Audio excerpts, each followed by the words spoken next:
ഈശോമിശിഹായ്ക്ക് സ്തുതിയായിരിക്കട്ടെ. 40-ാം വെള്ളി അഥവാ ലാസറിൻ്റെ വെള്ളിയെക്കുറിച്ച് നമുക്ക് ചിന്തിക്കാം.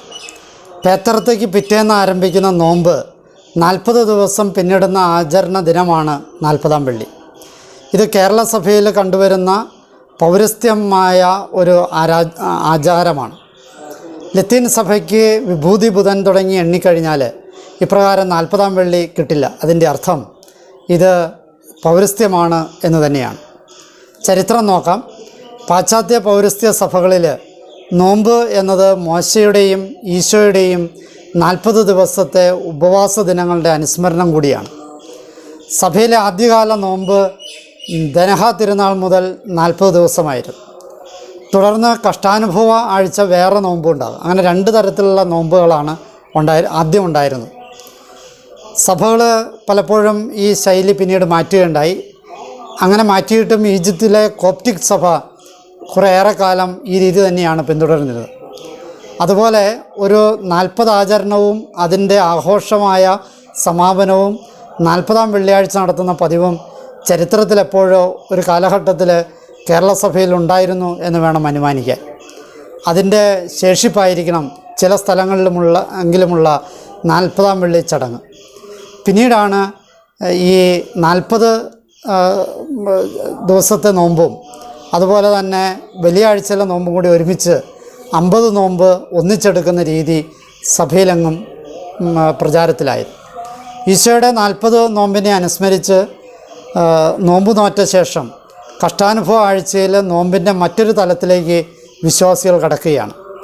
40-ാം വെള്ളി പീഡാനുഭവ ചിന്തകളോടൊപ്പം എന്നാൽ അതിനേക്കാളേറെ ഈശോയുടെ ഉയർപ്പിനുള്ള ഒരുക്കമാണെന്ന നോമ്പുകാലത്തിൻ്റെ മുഖ്യ പ്രമേയത്തിലേക്കാണ് നമ്മുടെ ശ്രദ്ധ ക്ഷണിക്കുന്നത്. 40 എന്ന സംഖ്യയുടെ പ്രാധാന്യം നോക്കാം. ഒന്ന്, നോഹയുടെ കാലത്ത് 40 രാവും പകലും മഴയുണ്ടായി.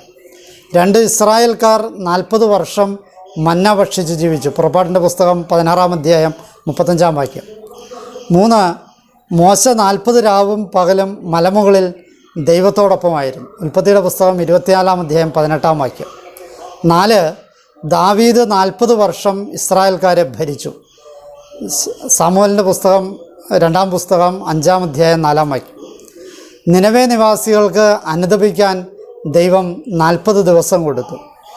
യോനായുടെ പുസ്തകം 3-ാം അധ്യായം 4-ാം വാക്യം.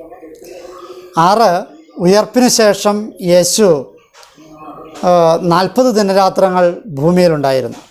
നടപടിയുടെ പുസ്തകം 1-ാം അധ്യായം 3-ാം വാക്യം. ഇനി 40-ാം വെള്ളിയുടെ പ്രത്യേകതകൾ എന്തൊക്കെയാണെന്ന് നോക്കാം. 1, യേശു 40 ദിവസം ഉപവസിച്ചതിൻ്റെ അവസാന ദിവസത്തിൻ്റെ ഓർമ്മയാണ് ഇന്ന്. 2, 40 ദിവസം പ്രാർത്ഥനയിലും ഉപവാസത്തിലും കഴിഞ്ഞിരുന്ന യേശുവിനെ 40-ാം ദിവസം വെള്ളിയാഴ്ച പ്രലോഭിപ്പിക്കുവാനും പരീക്ഷിക്കുവാനുമായി വചനത്തെ വളച്ചൊടിച്ച് സാത്താൻ യേശുവിനെ പരീക്ഷിച്ചതിൻ്റെ ഓർമ്മ കൂടിയാണ്.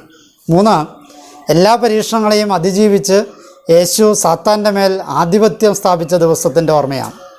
4, സാത്താനും അവൻ്റെ അനുയായികളും ഇന്നും വചനത്തെ വളച്ചൊടിച്ച് ദുർവ്യാഖ്യാനം ചെയ്ത് സഭയെയും സഭാ തനയരെയും സഭാ ഭരണാധികാരികളെയുമൊക്കെ ചതിക്കുഴിയിൽ ചാടിക്കുവാൻ സാധിക്കുമെന്നുള്ള വ്യാമോഹത്താൽ ഓടി നടക്കുന്നുണ്ട്. ജാഗരൂകരായിരിക്കണമെന്നും അതിനെതിരായി ഉപവാസവും പ്രാർത്ഥനയുമാകുന്ന ആയുധമെടുക്കണമെന്നും ഓർമ്മിപ്പിക്കുന്ന ദിവസമാണ്. 40-ാം വെള്ളി ആഘോഷിക്കുമ്പോൾ നോമ്പിൻ്റെ ആദ്യഘട്ടം അവസാനിക്കുന്നു. അടുത്ത 10 ദിവസം നമ്മുടെ കർത്താവിൻ്റെ ഓശാന, പെസഹ, കർത്താവിൻ്റെ പീഡാനുഭവം, കുരിശുമരണം, ഉത്ഥാനം എന്നിവ ഓർത്തുകൊണ്ട് ജീവിക്കേണ്ട, ധ്യാനിക്കേണ്ട കാലങ്ങളാണ്. ഉയർപ്പിനുള്ള ഒരുക്കമായി ഉപവാസവും പ്രാർത്ഥനയും കൂടുതൽ ശക്തമാക്കുകയും വർജനങ്ങളൊക്കെ തീക്ഷ്ണതയോടെ ചെയ്യാനും നമുക്ക് മറക്കാതിരിക്കാം. അങ്ങനെ യേശുവിനോടുകൂടി നമുക്കും ഉയർത്തെഴുന്നേൽക്കണം. അതിന് യേശുവിനോടുകൂടി അവൻ്റെ മരണത്തിൽ പങ്കാളികളാകാൻ ഉള്ള ദിവസമാണ് ഈ ദിവസങ്ങൾ. എന്തുകൊണ്ടാണ് 40-ാം വെള്ളി ലാസറിൻ്റെ വെള്ളിയായത്? നസ്രാണി പാരമ്പര്യത്തിൽ 40-ാം വെള്ളിക്ക് ശേഷം വരുന്ന 2 ദിവസങ്ങൾ സന്തോഷത്തിൻ്റേതാണ്. അതായത് കൊഴുക്കട്ട ശനിയും ഓശാന ഞായറും. ഈശോ ബഥാനിയായിൽ ലാസറിൻ്റെ ഭവനം സന്ദർശിക്കുകയും മർത്തായും മറിയവും കർത്താവിന് കൊഴുക്കട്ട കൊടുത്ത് സൽക്കരിക്കുകയും ചെയ്ത ദിനമായതുകൊണ്ടാണ് കൊഴുക്കട്ട ശനി എന്ന് പറയും. ഈശോ ലാസറിനെ ഉയർപ്പിച്ച സംഭവമാണ് ഇന്നത്തെ സുവിശേഷം നമ്മുടെ മുമ്പിൽ, ഈ 40-ാം വെള്ളിയാഴ്ചത്തെ സുവിശേഷം നമ്മുടെ മുമ്പിൽ അവതരിപ്പിക്കുന്നത്. 40-ാം വെള്ളിയാഴ്ചയിൽ പൗരസ്ത്യ സുറിയാനി പാരമ്പര്യത്തിലെ സുവിശേഷ വായന ഇത് തന്നെയായിരിക്കും. യോഹന്നാൻ സ്ലീഹയുടെ വിവരണമനുസരിച്ച് ഈശോയുടെ കുരിശുമരണത്തിൻ്റെ ഏറ്റവും അടുത്ത കാരണം ഈ സംഭവമായിരുന്നു. ലാസറിനെ ഉയർപ്പിച്ച സംഭവം ഈശോയുടെ പീഡാനുഭവത്തിൻ്റെയും ഉയർപ്പിൻ്റെയും സൂചന കൂടിയാണ്.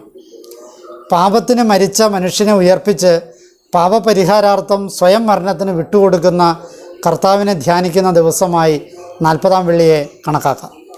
ഇന്നത്തെ വചനവായനയിൽ നമ്മിൽ വരുത്തേണ്ട അല്ലെങ്കിൽ നമ്മൾ എടുക്കേണ്ട സന്ദേശങ്ങൾ ഏതൊക്കെയാണെന്ന് നോക്കാം. ഒന്ന്, ദുർഗന്ധമുള്ള അവസ്ഥകളെ നമ്മൾ ധ്യാനിക്കുകയും അതിന് കാരണക്കാരായവരെയോ സാഹചര്യങ്ങളെയോ ഓർത്ത് വിലപിക്കാതെ ദൈവത്തിലേക്ക് തിരിയുകയും ചെയ്യണമെന്നാണ് ഒന്നാമത്തെ പാഠം.